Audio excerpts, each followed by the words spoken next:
بسم اللہ الرحمن الرحیم.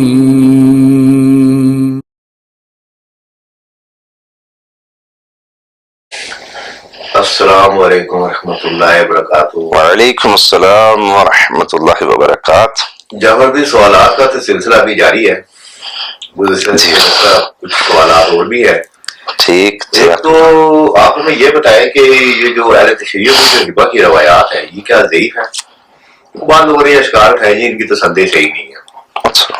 دوسرا آپ نے گزشتہ ویڈیو میں جو ہے نا آبان کے حوالے سے ایک بڑی مفصل گفتگو کی تھی جی. تو بعض لوگوں کا یہ اشکال ہے کہ چلو اگر ابان مطلب جو ہے نا ذرا سکا بھی ہے لیکن ابان تک جو سند ہے وہ ضعیف ہے. اچھا. نیا مطلب ہے کہ اشکال ہمارے سامنے آ گیا.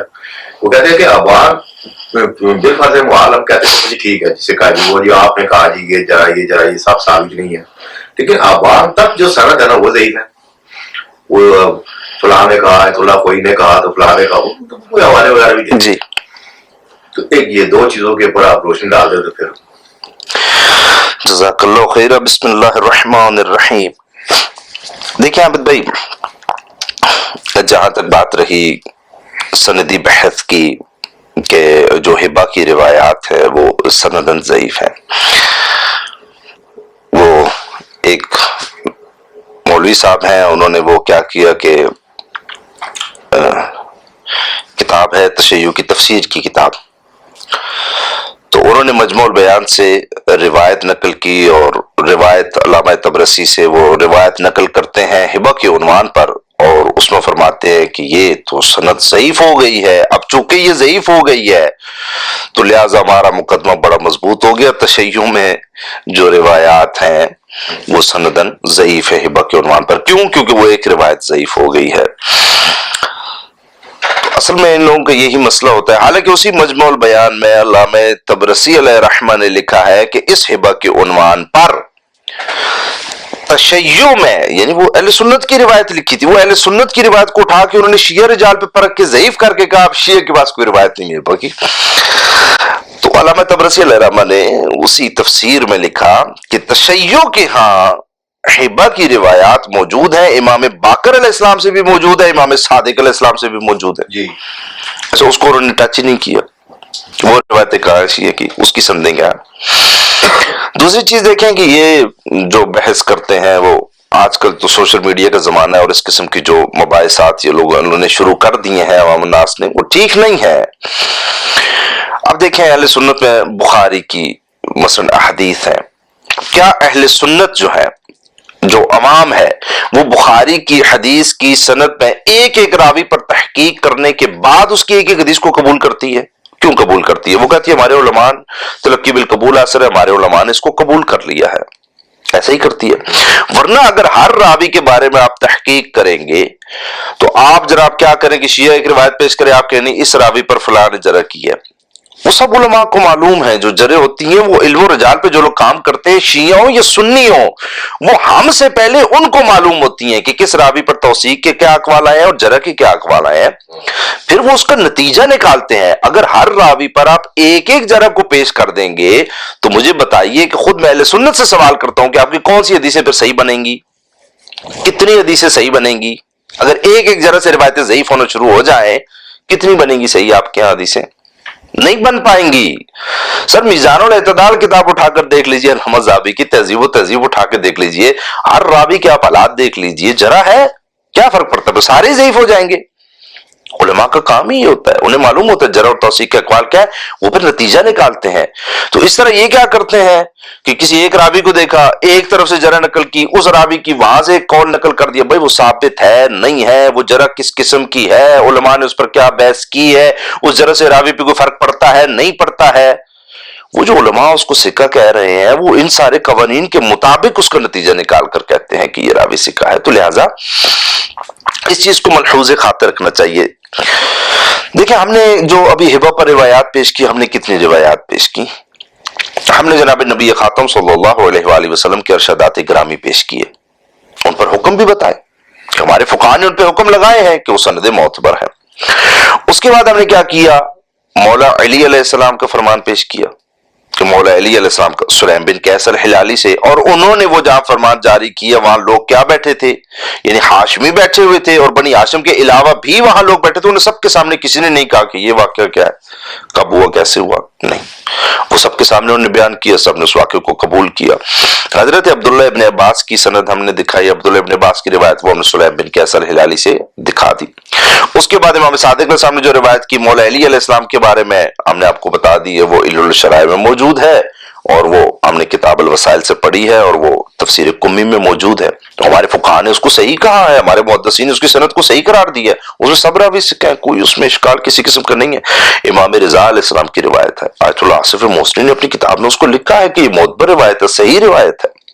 اس کے بعد ہم نے امام علی نقی علیہ السلام کی روایت پیش کی ہے، تو بتایا ہے کہ ہمارے محدثین نے اس کو معتبر کہا ہے، اس کی سند کو صحیح کہا ہے۔ اور یہ روایتیں جب ساری آپ ملاتے ہیں تو کتنی روایتیں بن جاتی ہیں، اور اس کے علاوہ بھی جو ہبہ کی روایات آپ ملاتے ہیں تو سر یہ 10 سے زیادہ روایتیں بنتی ہیں، 10 سے زیادہ روایتیں، یعنی میں کم کر کے ایک تعداد بتا رہا ہوں کہ کم از کم 10 سے زیادہ روایتیں بنتی ہیں۔ تو جب اتنی روایتیں آ جاتی ہیں تو وہ تو ساری مل کر اور ان کو تلقی بالقبول بھی حاصل ہے، تو وہ تو معتبر ہیں روایتیں، ہمارے ہاں تو کوئی ان میں اشکال نہیں ہے۔ اب آپ کے ذہن میں وہ آیا وہ سلیم کے بارے میں، چونکہ سلیم سے میں نے مولا علی علیہ السلام کی روایت ہبہ میں پیش کی، اور تو وہ کہہ رہے ہیں جی موجم رجال الحدیث میں مثلا آیت الخوئی صاحب نے لکھا کہ چلو ابان کو سکہ اگر مان بھی ہم لیتے ہیں تو چلو وہ تو لکھ رہے ہیں ابان تک کی سند ضعیف ہے۔ سر وہ اس سند پر لکھا ہے جو سند انہوں نے وہاں لکھی ہے، وہ اس سند پر انہوں نے لکھا ہے کہ یہ سند ابان تک ضعیف ہے، نہ یہ کہ مطلقاً ابان تک ساری سندیں ضعیف ہیں، نہیں، اسی موجم الرجال الحدیث میں آیت اللہ العظمی سید ابو القاسم الخوئی وہیں اسی عنوان کے تحت سلیم بن قیس الہلالی کے تحت وہیں لکھ رہے ہیں کہ صحیح سند سے الکافی میں سلیم سے یہ روایت مروی ہے، صحیح سند سے من لا یحذر، صحیح سند سے شیخ صدوق علیہ رحمہ کی کتاب کمال الدین و تمام النعمہ میں یہ روایت صحیح سند سے ثابت ہے، صحیح سند کے ساتھ، یعنی ابان تک سند بالکل صحیح ہے، یعنی علامہ کلینی کی سند بھی صحیح ہے، شیخ صدوق علیہ رحمہ کی بھی سند صحیح ہے ان تک۔ وہ سند کی بات کر رہے ہیں جو وہاں انہوں نے لکھی ہے، کہ یہ جو سند لکھی ہے نا، جو اس کتاب میں انہوں نے سند لکھی ہے کہ علامہ نجاشی کی جو سند ہے وہ اس کی بحث کر رہے ہیں، نہیں یہ کہ مطلقاً سلیم تک بس وہ 2 سندیں گئی اور باقی جو سندیں ہیں وہ اس تک گئی ہی نہیں ہیں اور وہ صحیح نہیں ہے۔ وہ تو وہاں لکھ رہے ہیں کہ شیخ کلینی کی سند صحیح ہے، شیخ صدوق کی سند صحیح ہے۔ یہ میرے سامنے کتاب ہے المؤمن والزہد، یہ محدث حسین بن سعید الاحوزی کی کتاب ہے۔ عابد بھائی یہ کون ہے، اس کا میں صرف آپ کو، یہ امام رضا علیہ السلام کے صحابی ہیں، یعنی امام علی رضا علیہ السلام کے یہ صحابی ہیں۔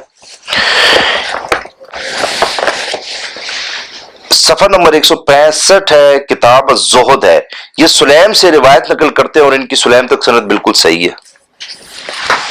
امام رضا علیہ السلام کے صحابی سلیم تک سند نقل کرتے ہیں اور ان کی سند بالکل صحیح ہے۔ یہ کتاب ہے 40 حدیث معتبرا، یہ شیخ احمد محوزی صاحب کی کتاب ہے۔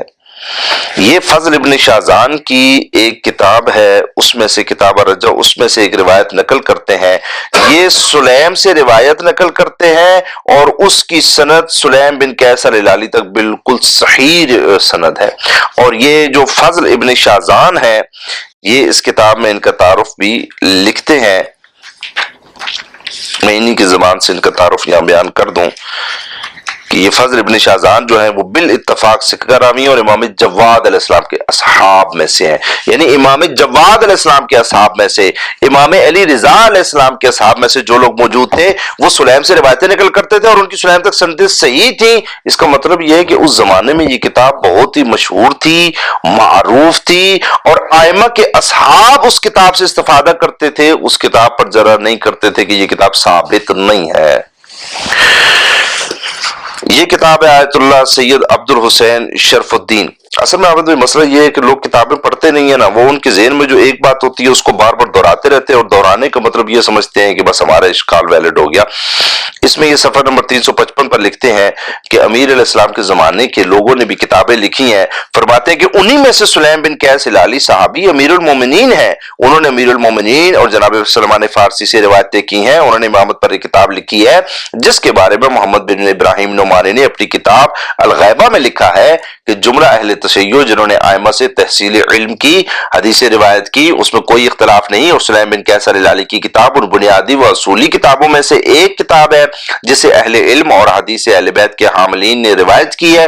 یہ کتاب تمام کتب اصول سے مقدم ہے اور ان اصولوں میں سے ہے جو تمام شیعوں کا مرجع ہے اور ہر ایک کے نزدیک معتمد اور معتبر ہے۔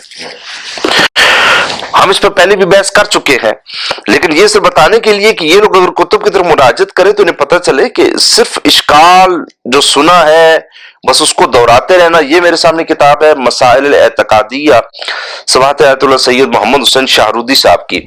ان سے عابد بھی سوال ہوتا ہے،